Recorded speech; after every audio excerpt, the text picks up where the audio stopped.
здесь не вопрос гражданства, здесь вопрос присутствия Такое мнение значительных... тоже звучало, Я поэтому понимаю, говорю здесь об этом. вопрос присутствия как такового значительного количества иностранных граждан, фактического присутствия. Этот вопрос очень важный. Его, речь не идет о том, что кто-то вдруг начнет претендовать на наше гражданство или на наш вид на жительство. Возможно, вот в связи с этой ситуацией им просто и не нужно будет претендовать на это. Проблема в том, что будет фактически меняться ареал проживания этих людей. Он будет перестраиваться под новых жителей.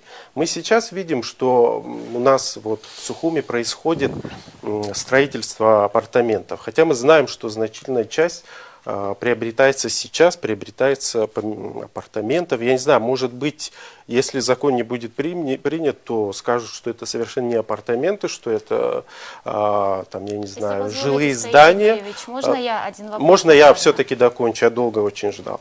И вот сейчас у нас мы видим, что происходит застройка. Да? Вот если даже мы откроем какие-то сайты, да, и у нас есть известный апартаментом, он называется, не апарт-отелем, а именно апартаментом «Променад», то мы понимаем, что и там люди могут приобретать недвижимость. А эти апартаменты размещаются на лучших территориях, да, в тех зонах, в которых в принципе они не должны размещаться. То есть посмотрите, если это будет происходить и в последующем, когда фактически девелоперам удается преодолеть каким-то образом сопротивление со стороны органов власти, да, в этих вопросах, очень легко, не имея законодательства соответствующего, да, им удается каким-то обром лучшие территории за собой бронировать. Так как и все гостиницы и отели всегда на лучших территориях. Да, но речь идет о том, что это не просто гостиница. Речь идет о том, что это все-таки